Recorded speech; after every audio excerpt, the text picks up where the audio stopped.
This week on the Iron Skillet Podcast, we have a recording artist named Ryan Oakes.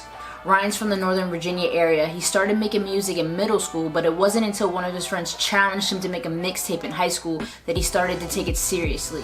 From that point on, Ryan started making music every day, and he fell in love with the process to the point where he quit all of his other activities, including sports, where he had the high chance of getting some college scholarships to go all in on music. He continued the grind when he enrolled at Radford University. His roommate at the time is another artist you may know by the name of Arizona Zervis. And like I said, they grinded consistently, hitting up any act that would come through to perform on campus to try and open up.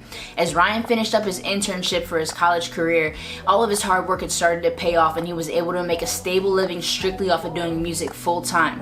So at that point, he rolled the dice, went all in on his dream, and moved out to LA. Now he's dropped over 25 music videos, 3 albums, 50 singles, and he recently hit 100 million total streams on Spotify. In this episode, we talk about how important it is to consistently make and share music in order to grow your fan base, how this year in quarantine allowed Ryan to learn, evolve, and gain clarity on where he wants to go as an artist, and we also get an inside scoop on his new project, Mass Hysteria, and what the fans can expect from Ryan in 2021. Ryan is living proof that if you love something and put in the hard work, you can make a living doing what you're passionate about.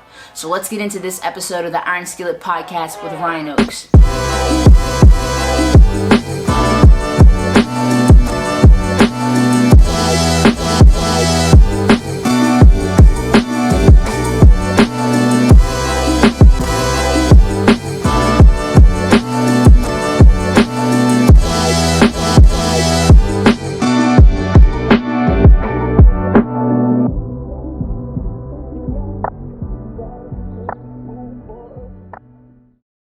What's up, guys? It's Shator. We're back with another episode of the Iron Skillet Podcast. I got my man Travis in the building running the boards. We got Bullwhip in the corner in the Chill Kill t-shirt tonight, repping for some locals. Big whoops. And then we got my man Ryan Oakes. Welcome. Yo, thank you, guys. I appreciate you for having me. Of course, Ryan is an amazing artist. He's got countless catalog, a huge catalog. He's built up a huge fan base, and we're just really excited to have him on tonight. And you're from VA. I am. I'm literally like 40 minutes away from you guys, which is hilarious. We got old parents these days, so we can't be bringing in the corona. I feel it. Be safe, you know. I feel it. Yeah, but it's such a small world. Well, speaking about being from Virginia, I know I did a little bit of research on you, and I know that you in high school, it seemed like you were into sports first before you were really into music. Is that right? Well, I pursued sports because music seemed a little more absurd. So I kind of just did what every high schooler did and played sports, but I did always want to do music for sure. Cool. Talk to me a little bit about how you got into music initially. Like, how did you first start sitting down saying, I'm going to try to make a song? I think so. I've told multiple versions of the story because I'm not really sure which one came first, but I think what came first was I was just listening to like Green Day and stuff, like every middle schooler was. And then I came across Eminem for the first time, and I was like, this is the sickest thing ever. And then I don't know if that was before or after, when me and my friends were just bored and I got a MacBook and had GarageBand on it. And I was like making beats and making parody songs. Like my first song was literally called Blow Me for Money as like a 7th grade kid. Like, I'm not joking. Dude, that would blow up right now. Right. I know. I bet. And it was like the worst music ever, but I mean, we were just messing around, having fun. And then I always wanted to do it, but like being in middle school, I was like, I'm way too young to even try to make this a thing. So I'll just set it to the side. And then I picked up sports. And then I had been deep into like listening to hip hop all after that, after I found Eminem and stuff. And then senior year, when I started to like really go out and party, like kind of people that age do, I was that kid freestyling at parties and people kept telling me I was good. And then my friend's older brother, who I kind of knew, but not really, we were kind of at his house celebrating because he had graduated high school and he was going to go to the Marines. And he was like, by the time you get back, I want to see a mixtape out if you're like serious about this. And I was like, maybe I should do it. And I went and bought like a $20 mic at Best Buy. And then after that, I quit all my sports, like gave up potential scholarships my senior year. Like my coaches were begging me to play and offered to buy me like mixing boards and like microphones and all this weird stuff. And everyone thought I was just crazy because I just threw it away. And I was like, this is it. This is when I just go. And it's been go ever since. So that's the background. That's awesome to have that much clarity at like 17 years old. Like most of the time you're like back and forth because you're like, oh, like I like both of these things, but it seems like you just like you're like, nope, going all in on this. And it was like I made a song in like 1 hour and dropped it and was like, yo, I'm done with everything else besides this. Like this is it. It's awesome. I think the fact that he started or made that decision so young helped him in the long run, because it put him on that path earlier than juggling the two, maybe even through that rest of high school and college. But putting your full efforts into music kind of got you farther in a sense. Right. Yeah. And I don't know if you guys know this, but I did go to Radford and graduate. So that's where I got my degree. Yeah. Yeah. Man, he's been in VA this whole time. Yep. Since second grade, man. Yo.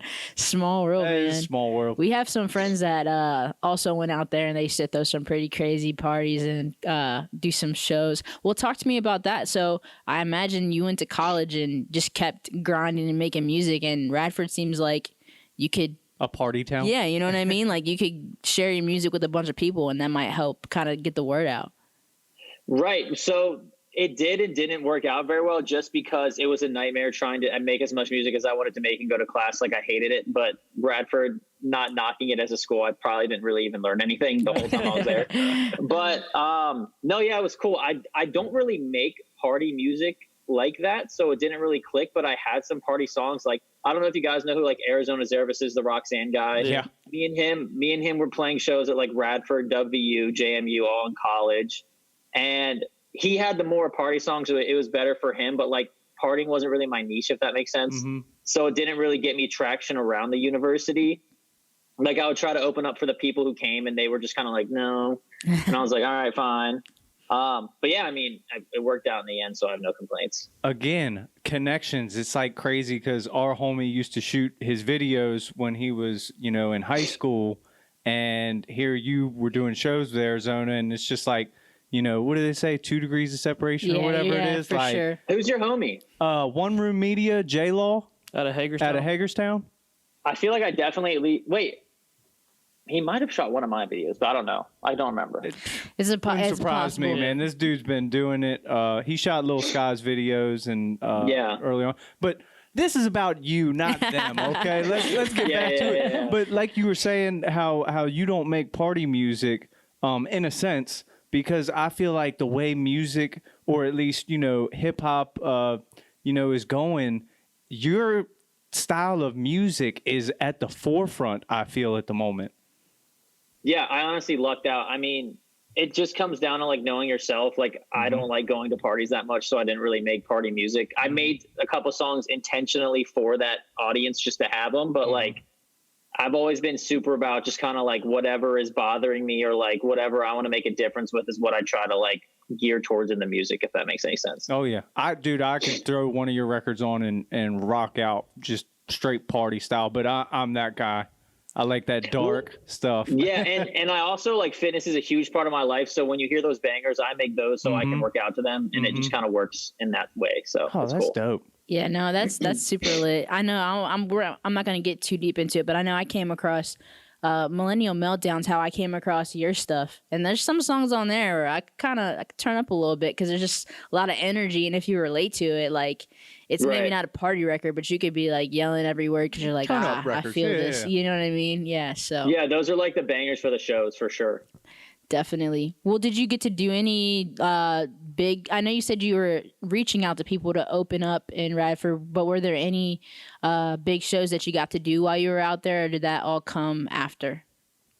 So we were in like this, I don't know if you guys know who like Mike Stud is, but we were in that big frat rap era with those guys. Yeah. And there were like a lot of frat shows going on for people just like trying to come up. So I got one crazy opportunity, but it was not in Virginia. It was in Texas. I got a show in front of like 1,200 people. And I've never played a show that big since, but it was incredible.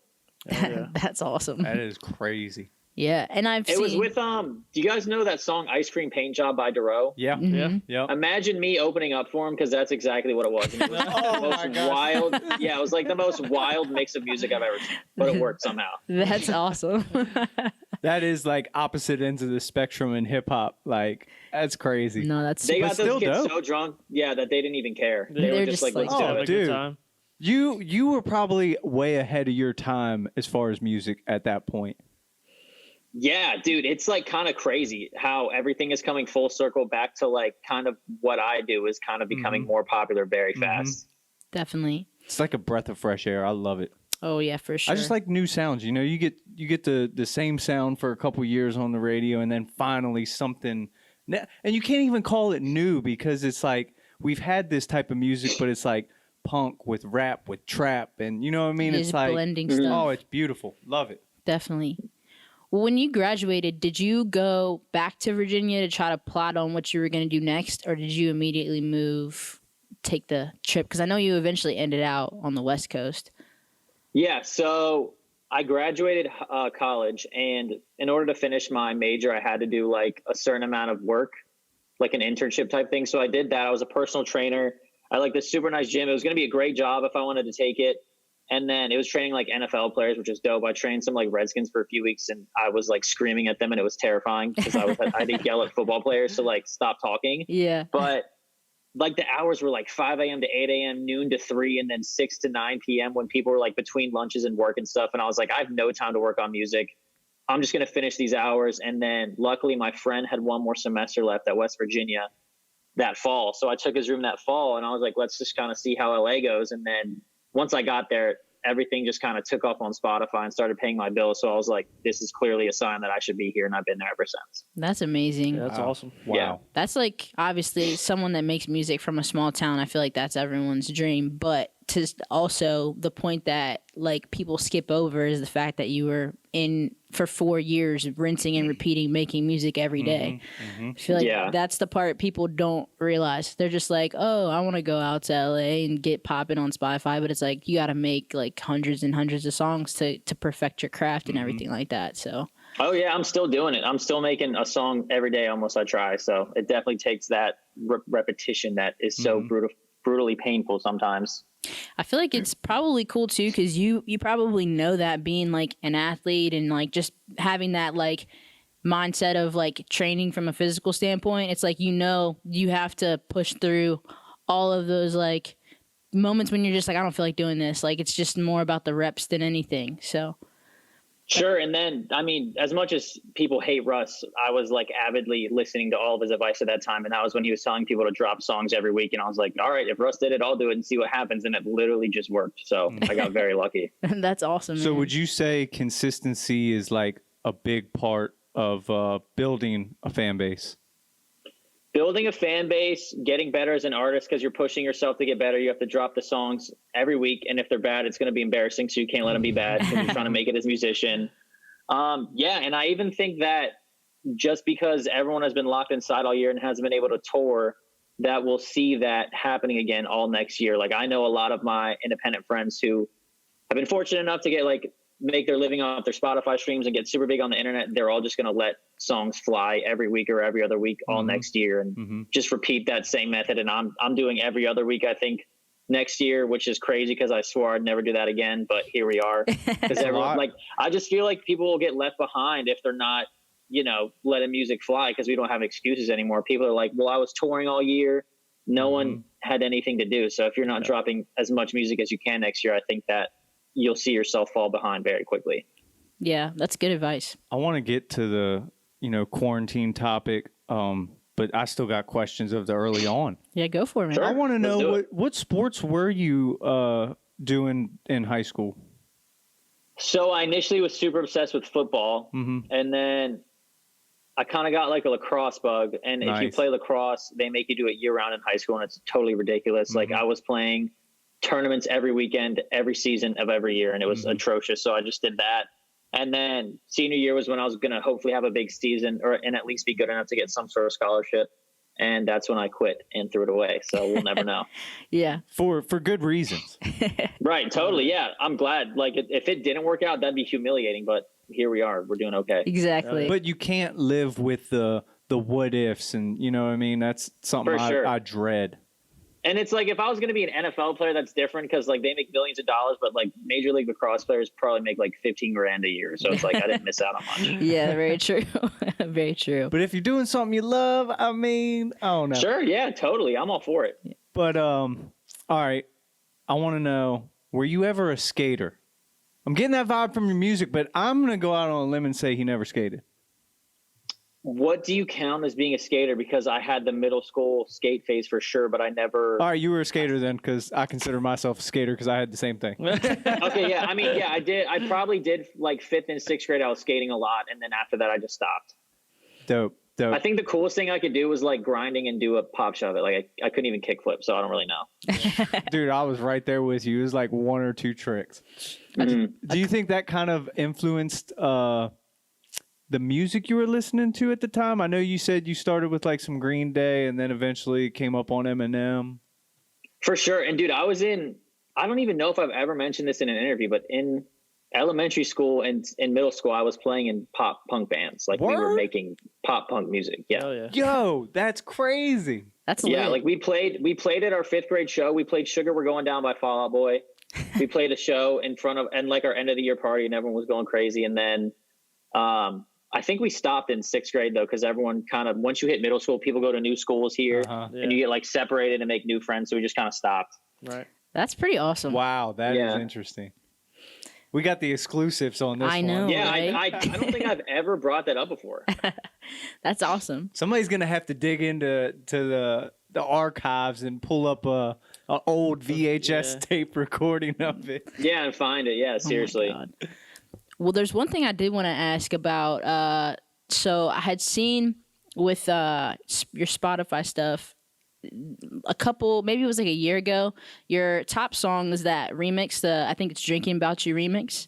Mm-hmm. And I had saw that you were tweeted like, the jig is up. Like someone like, I don't know how that works. If they just kind of like hit you up and were like, hey, this is a remix. Like, were they trying to make you take it down, or did it end up, I mean, it's still up there now, so I guess it was okay.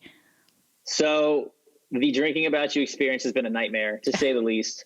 The producer that sold me it, first and foremost, like always asked if like things were sampled and everything's cleared, and they were like, yeah, sure, yes, yeah. Like you tell me yes. I made that song when I was probably like 19 and I'm almost 26 now, so it's like very old. Yeah. So you tell me yes when I'm a 19-year-old kid and I had no one listening to me when I made that and dropped it either. That was like the first song I dropped that actually blew up and started making things happen. But he was like, yeah, you're good, you're good. And then this other dude named Whit Lowry used it and he was selling it. So I was like, all right, I must be good. Bunch of rappers used it and they were all that everyone's version of that song was just blowing up. So I thought it was cool. And then I find a Baby Rexha song 2 years later called Drinking About You. And I was like, same title. I wonder if she stole this from me. And then I was like, oh, I stole it from her. and then, I personally think someone in their industry that was trying to sign me went out of their way to bring it up to them and get me in trouble. And then they flagged it. And then they basically were just like, hey, this is copyrighted. And I was like, all good. Like, how do you want to work this out? Am I getting sued? Like, this is scary. And so the money for that song has been locked in an account and I can't pull it out. Like, I don't know if you guys know how streaming works, but if you go do the math, it's a very scary number and I can't touch that money. Mm-hmm. And a lot of people assume I have it and they're like, oh my God, you don't have that money. It's just one of those things that didn't work out. However, I've gone through 3 lawyers in like 2 years of trying to contact these people. And we literally just did it for the first time this month and they're not mad about it. Oh, wow. So I'm assuming they'll just take that money and we'll call it even and then work out some sort of split from that endpoint. But literally, I'm just happy that I'm not getting sued. So It's like a win in my books. That's crazy. I remember seeing that and just being like, I mean, because I do the same thing. If I release a beat and the contract says that it's good and the producer tells me it's good, like I'm not going to really probably dig much more into it. But that's wild. I'm glad that it seems like it's working out, though. Put all the positive vibes in your way. And it didn't help that the dude that produced it just doesn't exist anymore. Like, he deleted all of his socials, and I'm sure it's for that reason because many people hit him up and were like, hey, man, what the heck? Yeah. But, yeah, so we couldn't find him to, basically point fingers and be like, this dude sold me a beat that was sampled and said it wasn't. Yeah. So that didn't help, but thank God her team has been, like, at least so far, like, super nice about it. We're very appreciative for that. That's awesome. I think every artist has similar situations, except they don't get caught. Yeah. And then that's like the nightmare of it all happening and coming to a head. But I feel, so what? You don't get that money or whatever. But look what all that song's done for you. So I think it's a come up. Yeah, the trickle down. I'm not mad about it. I would be ecstatic to even get like a penny of that money. Mhm. So I'm cool. I like parted ways emotionally with that and was like, I can't. Dude, you're on to bigger and better things anyway. Your catalog has filled up since. Yeah, absolutely. So I kind of want to, just knowing that you're from Virginia, I will get kind of back into the music, but for me, it's always been a dream to move out to the West Coast. Entourage, like my favorite movie, so favorite show. So that's like a dream of mine. What's it like? What's your favorite thing about living on the West Coast versus growing up here on the East Coast? The only difference that's nicer is that the weather doesn't get cold. Yeah. That's like all I've noticed. And then for the record, being in LA hasn't done anything for my music career until like right now. Like right now I'm in a position where I can finally get into rooms with people because I finally made connections. But like a lot of people always ask, like, you blew up once you moved to LA, like what'd you do when you got there? And I was like, it was just a coincidence. It's all been done on the internet. So it's like I could have been here the whole time paying probably far less rent and had more money to invest in music. Who knows? Yeah.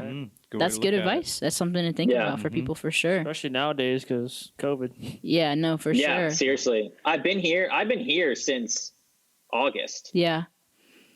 We had like the craziest lockdowns, and I fully support like, you know, being safe and all that. Yeah. But we were like not allowed to leave. Like I think our governor made it a rule you can't walk outside anymore. And I was like, dang, I can't even take my dog on a walk. Like I'm out. Going home. And it's just like I've gone to all the wineries by Winchester and stuff, and it's like bear chase, and it's so nice to just like go outside and hang out. Homie was literally right up the street. Yeah. That's crazy. Yeah. We definitely got to link up then. For sure. Absolutely. Bear Chase is lit. I love Bear Chase. Yeah. It's awesome. Yeah. Well, do you want to get into quarantine? yeah, we can. I just like, so the way I've been looking at it as an artist is like, so like the touring industry is shut down. So for like smaller artists, it kind of leveled the playing field out to where really you can make money off streams or merch. You know, big artists aren't getting that touring money. So in a sense, I feel like the playing field has kind of been leveled. Well, I know you've been touring, and you know you had the Dead or Alive tour, and you've been reaching a lot of people through that. How has things changed for you this past year? And, you know, what have you been doing differently since you haven't been able to tour? Well, it kind of sucked because 2020 was supposed to be the year that I was just like on the road. I had some like big stuff lined up. That was how I planned on doing most of my growth this year. And then once quarantine hit, there was like a huge drop off in streams, which eventually returned to normal. Thank God. So everyone was like super stressed. Yeah, that's why I think that, you know, if you don't drop a lot of music coming up this next year, you'll get left behind. Because I personally don't think that touring will be in the near foreseeable future, at least till the fall.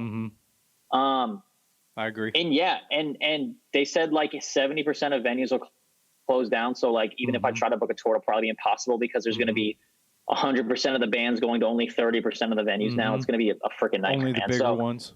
My goal for next year is to not even think about touring, even if it's allowed, because it's going to be literally impossible, and just put out as much content as I can and keep growing. And then when I do that first post-COVID tour, it'll be, you know, big number growth, hopefully. So we'll see. I think that's a good game plan. Oh, heck yeah. Man. I wanted to talk to you about one of your videos specifically. It was, let me find this note, because it was going through like the stages of grief. Like that's numb. Yeah. And I was just like, the song itself was great, but the video is like what made the song stick in my head. And I thought it was like just such an accurate depiction of what you were trying to talk about. And I wanted to know if that was your idea or if you and the person that shot it came up with that, and just kind of a little bit about that video concept, because I thought that video was sick. So any of the videos I put out is from my mind, and I'm directing them and running the spaces and telling them what I want. And then luckily I became best friends with my videographers. So they're just my homies and they know how I want things done now at this point, and it just works. It's awesome. Heck yeah, man. I love that concept. You guys definitely got to go check out that video Numb, because it's way more, it's not just a performance scene video. There's storyline to it. There's depth to it. So definitely go check that out for sure. Man, I think we're going to try to bring those storylines back next year. We try to do the whole like drop a video with every song, and it's like too hard to do. They just get super boring. Yeah, it's a lot. It's tough. I Yeah. was about to say, I think I skipped over Numb, not like intentionally, but I like clicked on like a rack of videos, but I don't remember Numb. Was that the one he was in a room? He's in like a bar area. Okay, I definitely didn't see that one. I missed A that. bar, a hospital bed, all kind, like a drug laboratory. All kinds. See, Yeah. that's dope. Yeah, gotta go peep it. I was about to say, I love the videos I did see because they weren't your average video. It seems like you went in depth in telling the story or getting the point across to the listener, which is dope because you don't usually see that. It's just a performance scenes videos nowadays. No, for sure, for sure. Also, sorry if the upstairs dogs are barking very loud. I have no control over them. Dude, you're good, man. We've been in a lot worse situations. Yeah, Cool. it's all good. No worries. In fact, I pulled up and I thought they were going to have band practice downstairs, our landlord. Uh-oh. But, I think we're good, guys. Okay.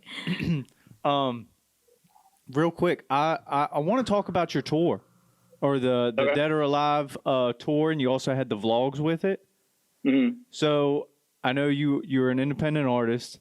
How much of the planning and the setting up of the tour were you involved in? So we had this guy who's like an indie booking agent. His name's Michael. He kills it for like every independent artist that agencies won't sign because they think we're too risky and like liabilities when we're not on labels because we don't Right. have label money to market tours and stuff. But he booked the shows and it was great. It made life so much easier. And then I had been the one with all the tour experience, and then my buddy Mike that I did the tour with had none. So I kind of like helped tour manage, and like I was collecting the money at the end of the nights, and I was showing him how to set up merch and like how to do the apps to sell the merch and like stuff like that. But yeah, that's about it. I didn't book anything, thank God, because that is excruciatingly painful to get through as an independent artist. Yeah. Well, okay, you didn't do the booking, but it sounds like you had your hand in almost everything that was going on. And I seen you Yeah, were even DJing your boy Mike's set and stuff. Yeah, we kept that tour cost so cheap because we didn't know how well people were going to respond. And obviously, if you see the videos, like Sold a couple of them out. Yeah. But yeah, we were like, dude, why would we pay for a DJ when Mike, before he was an artist, was a DJ? And like, I know how to press play on a laptop. I was like, we'll just do each other's sets. We'll have a videographer there and not pay for anyone else. Because again, like we only expected like maybe 75 kids at every show. And then some of them had like 400 people. And they're like, Jesus, we should probably have made this look cooler, but I was about it is what it is. You were out of merch by like episode 2. At the end of episode 2, yeah, he's like, we I got like completely- extra larges. Yeah, we completely underestimated it, which is obviously amazing. But, you know, we were like, wow, we probably look almost too unprofessional for this. So we were kind of worried, but I mean, it turned out great. So Yeah, I'd say so. If you guys get the time, go to Ryan Oak's YouTube channel and check out the Dead or Alive tour vlogs. There's 4 of them. They hit up everywhere from Chicago, Nashville, Pittsburgh, Boston, was even here in VA and Richmond. Like, you guys went all over, and New York City. yeah, we did everything. We did Seattle too. We did LA, almost did Arizona, but it got canceled. Yeah, we were everywhere. That's so dope. Heck yeah. That's motivation for you independent artists out there. You can literally do it all. Booking might be a little tough. I'll say but- this. Yeah, I don't know if you guys know of these people named Dylan Reese and Abstract, but like 3 years ago, when we didn't even think we could get 10 people to a show, we just all split the rental of a minivan and toured across the whole country, and it worked. So I would highly suggest just hitting full send and doing it because it'll work one way or another. Yeah.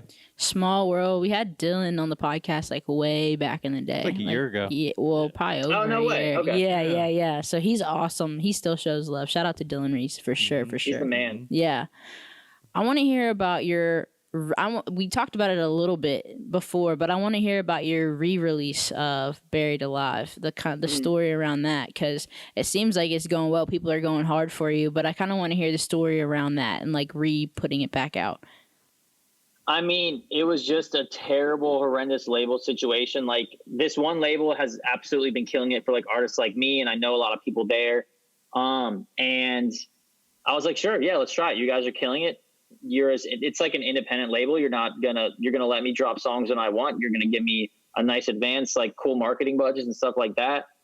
And then it started getting kind of weird. They like hacked my YouTube, and like before I even signed a contract, and I didn't end up signing a contract for the record, but they like hacked my YouTube and put links to all their other artists in my description. And like, you see those things like at the end of the YouTube videos where there's like 2 videos and it's like, watch these next videos, and they put other artists' videos there and like all this weird stuff. And I like yelled at them, and we had like a whole argument, and then someone ended up getting fired for doing that. And then I was like, this is already getting weird. And then they like uploaded my song, and I'm like, right when they did it, I was like, something does not feel right. Like something's going to go horribly wrong with this. And it did. I do like 30,000 streams the first day when I drop songs, and it did like 1,200, I think, like 1,200. And then I was like, hey, something definitely happened, because like, even if the song was really bad and just flopped, more than 1,000 people would click on it. Like I have 70,000 people that's going to in release radar. And they were like pretending to make all these phone calls for sure. They did not make a single phone call. And we're just like, oh, they said that something just happened with this, and it's all basically your fault. Like your fans just don't like your new sound. It's just a bad song. Like we'll get them with the next drop. It's all good. And I was like, no, I know my fans. They would. It's like the same style as Numb, which blew up. I was like, this song should have gone hot, like my best first day streams ever. And then, so it was just a bunch of them like blaming me for everything when it was their fault and being super weird. And then I was like, okay, I'm not taking this deal. Like that was your tester. You failed. Like peace out. And then I uploaded again and just dropped it myself. The label guaranteed they'd get me on a playlist when it dropped, and they did not. And then I dropped it, and I'm on 4 now and going up every day. Like every day I've gotten an email of a new editorial that's been added to. But it just sucks, because now that when you redrop songs, sometimes Spotify picks it up as a new one and sometimes it does not. The first 2 I've re-uploaded and put out, it did. This one, it did not pick up as a new song, so it didn't send it to my followers, which sucks. But my fans did take note of this, and they have been streaming it anyway. And we're at like 15,000 streams over the weekend without release radar and just my fans going hard. So that's like nice, crazy, because none of the people that when I dropped it the first time, no one even heard it. So like they didn't hear it again, but at least my fans are riding for me and getting me in all these Spotify playlists. It's a good look. So I mean, I can't complain. It's a win in my books. I beat a label. Can't complain at all. Yeah. I feel like that you do a great job on Twitter engaging with your fan base. And I feel like that's where I saw it, and I was like, okay, what's going on with this song? And that made me go to Spotify and be like, okay, let me go ahead and then like check this song out. So that shout out to you for like letting people know, and like seems like people are really getting behind it for sure. Yeah, I just think it's weird, because like you see my numbers and people will basically assume I'm famous, which is completely untrue. Like I'm just a normal dude. No one's going out in public and being like, yo, that's Ryan Oakes. And it's weird that to me that a lot of people my size try to act like they're too busy to respond to people. I just think that's extremely weird. And like, it's like a social hierarchy thing that I'm not really a fan of. I think that like everyone's just the same, whether you're rich, famous, or whatever. Right.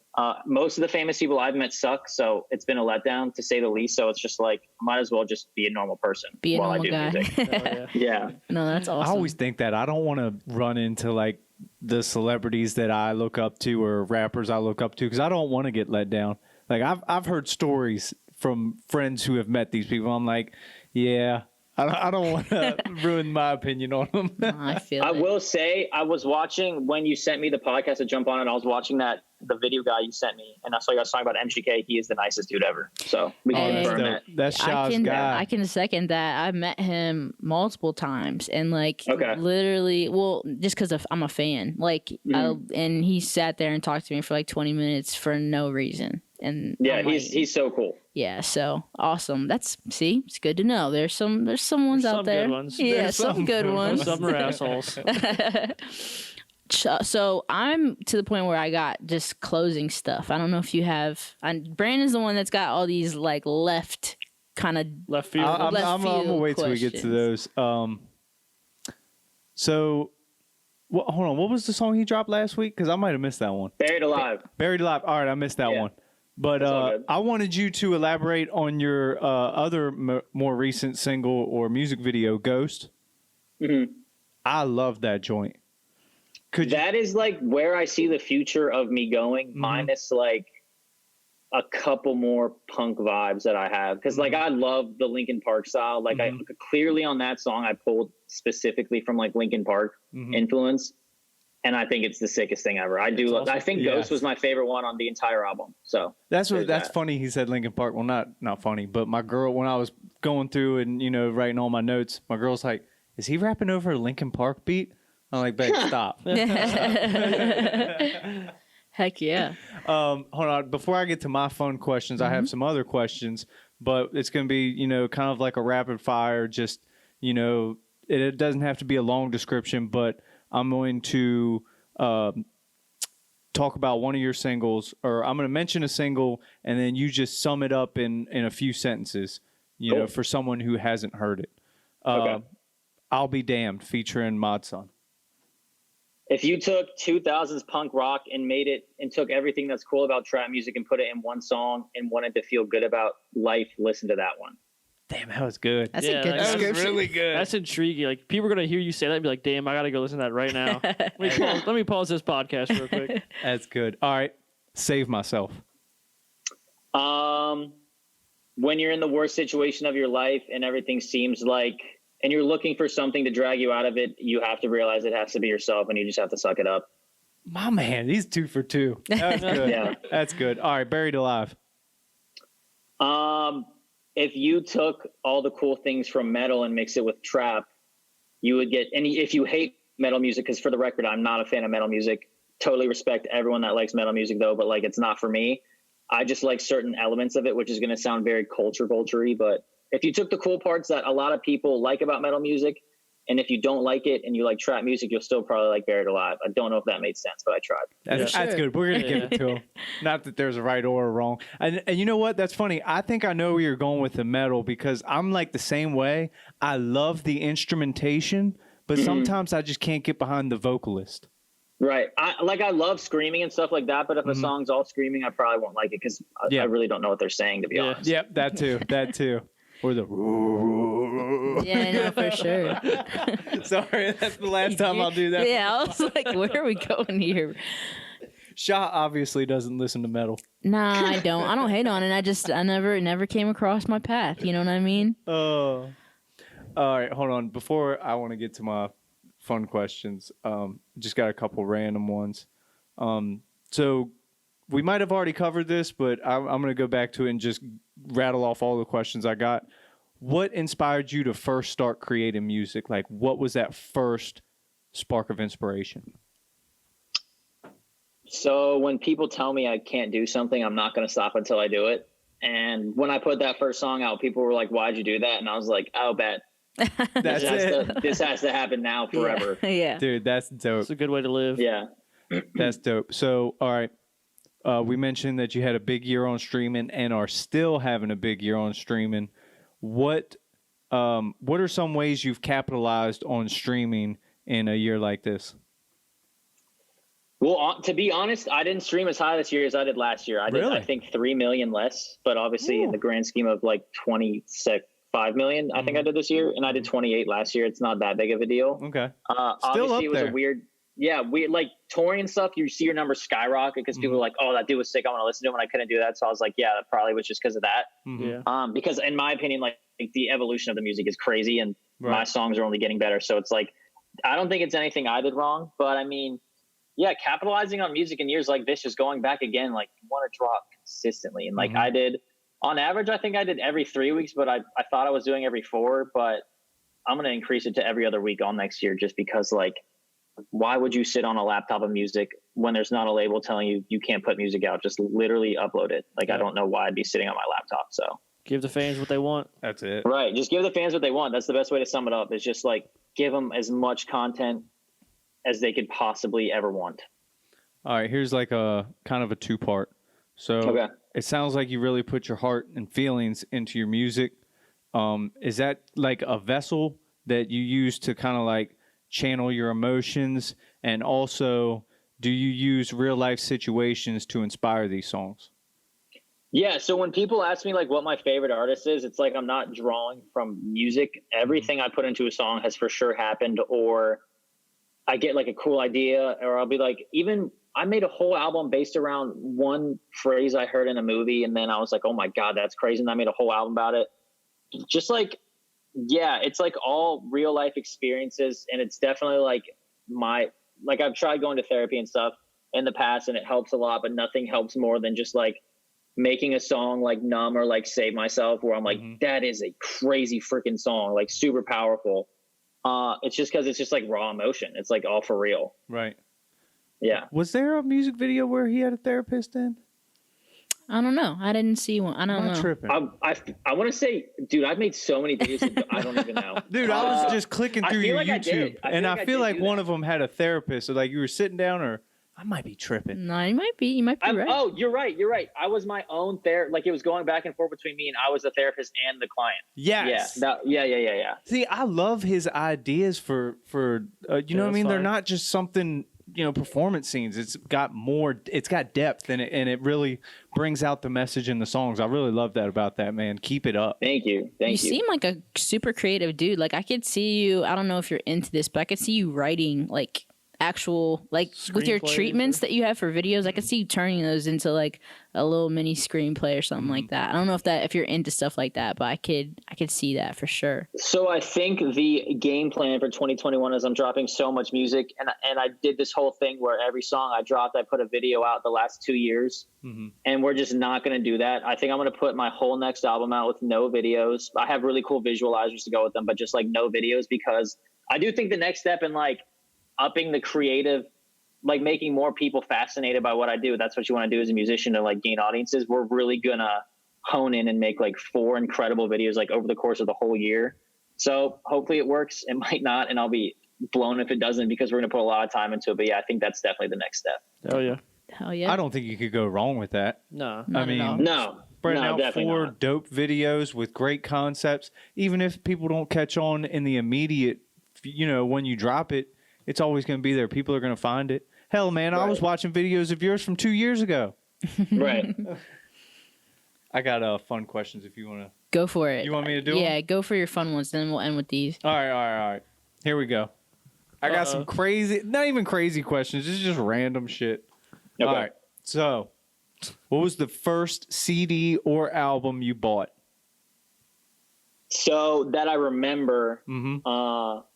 I remember I was at Best Buy going to get a physical CD with my mom in middle school, and it took about 30 minutes of convincing for her to let me get Green Day's American Idiot, because Wow. it was like so anti-government. The parental advisory on it scared her? Yeah, swearing and all kinds of weird song titles she didn't understand, and she just wasn't about it. And I was like, Mom, please get me this. And then, I did a little kid cry thing and she finally got it. So Oh yeah. That's a good one though. Yeah. Everybody remembers their first purchase. For sure. Just funny thing. I asked somebody that question and they were like, I've never bought a CD. He was young though. He was young though, so I was like, Oh, okay. shit, I didn't even think about that. Yeah, we yeah. were like, oh, your I just stuff's assumed on. everybody's bought a CD Yeah, before. for sure. right. But all right, here we go. This is very important. Okay. Favorite flavor of Pop-Tart? I just had a Pop-Tart for the first time this week, and it was s'mores flavored. I think it was good. I don't know. I'm like not in that Pop-Tart culture, but I give s'mores a thumbs up.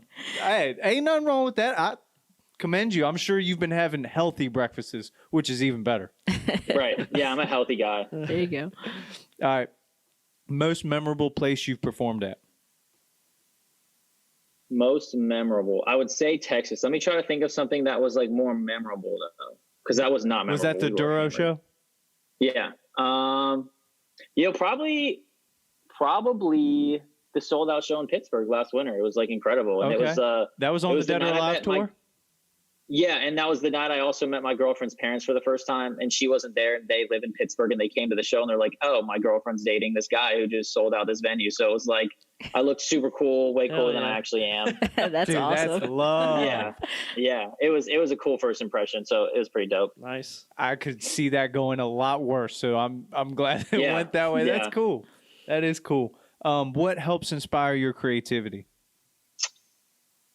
Like I said, real life helps a lot, but however, real life has kind of been on pause this whole year.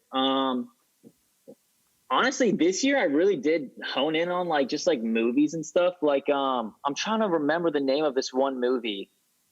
It's like, have you guys know that movie Glass with like all the superhero people? Yep. What Yep. was the one before that called? Unbreakable. Split. Oh, Split. Yeah. Split is like, they said something, the dude said like the herd are the more evolved in Split. And that like blew my mind when I heard it. And I just like wrote a whole EP about it a long time ago that I don't even think is on streaming platforms anymore. But like, so I've been doing stuff like that where I'm watching like super interesting movies and trying to like get like sci-fi themes from. And like my whole next album I'm about to drop is about this year. So I basically just kind of clowned everything going on in a song. And then I got super deep about like, you know, being locked inside all the time and like feeling dull and, you know, like you can't live a good life because you're just stuck inside and you're just going through the motions. And so I just kind of like current events might have been the big winner this year for me. Really excited about this new project For you sure. got. That sounded Dude, good. I got the album art. It's so funny today. It's like I got killer bees on it. We all saw that, like UFOs and Donald Trump and the White House on fire. And so you got current events all over it. What happened to those killer bees? And I made sure I stayed away from politics because, you know, everyone has a different view. I'm pretty neutral on everything, so no one can argue with me about it, which is great. So I stayed away from the politics part for sure, but I definitely took like the more strange things going on and brought it out to the light. So I'm excited about that. My first song coming out next year covers all of it, and I can't wait. That's dope. Can we get like a little tidbit of the new, like you when are you dropping this? What's the title? Is there any info you can release at this moment? Yeah, I really don't care. The title is Mass Hysteria, and it's perfect. 12 songs. And starting on January 22nd, the whole thing comes out as singles every other week and should be done by mid-July, I think. So it's 12 songs. Cool. Yo, Yeah. that's crazy. I'm excited for that. And you heard the exclusive right here on the Iron Skillet Podcast. No, you did. I haven't even posted about it. Yeah. That's awesome. That's big. Well, we got to make sure that this drops before the first single 22nd. drops. So for sure. we're going to get on the editing. I got one more question. Yeah, you got it. This could be the most important question we ask of the night. Uh-oh. What superpower do you hope to wake up with in the morning? Oh, that was supposed to happen today, right? Or whatever. Seeing the future. Nice. a good one. Nice. That's awesome. Can't knock the hustle. Yep. That's my pick. All right, Ryan. Well, I got a couple. These ones are a little more, like a little more in depth, but you don't have to go super, super deep. Take your time with it. This first one doesn't even have to be related to music. It could be related to anything in life. But what's something within this past year that you've been trying to get better at? All right. You guys ready to hear it? Yep. I am officially heavily invested in Bitcoin.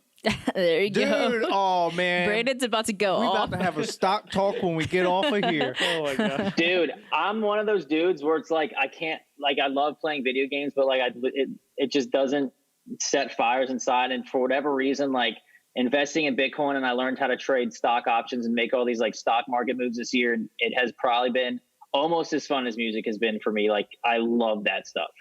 Yo, hold on. What's crazy is you all right, you talking about Bitcoin. That means you just came up over the last week. That joint's up $5,000 over a week. So it's interesting. I am in the sphere of Bitcoin. I'm not very invested in Bitcoin, but I'm invested in a lot of projects on the side, like it's like decentralized finance. I don't know if you guys know what that is, but it's like the stuff like, I don't know if you've heard of Ethereum. It's like the second biggest thing. It's like stuff like that. Oh yeah. Oh, so you're like other cryptos. Right. I'm super invested into cryptos, and then I have a little bit of Bitcoin, but nothing that would, like, not even one Bitcoin. Like, nothing that would, No, I have not worked my way up to a full Bitcoin.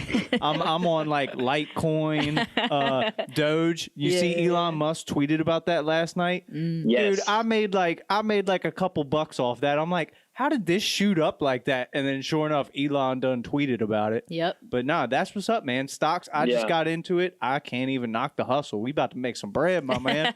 Heck yes, dude. I'm excited. That's awesome. All right, I got one more.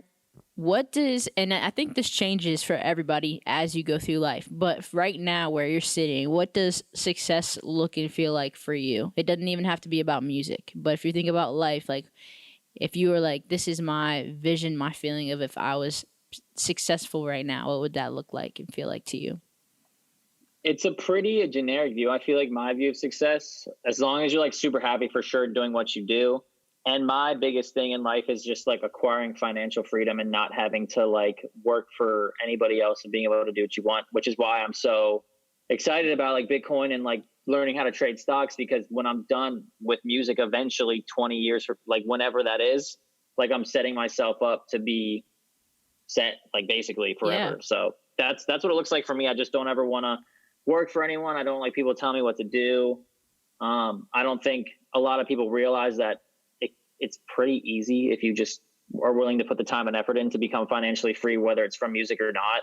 Music was my first one, but now I'm trying to make those new avenues so I don't even have to worry about that. So that's just my thing. No, that's awesome, man.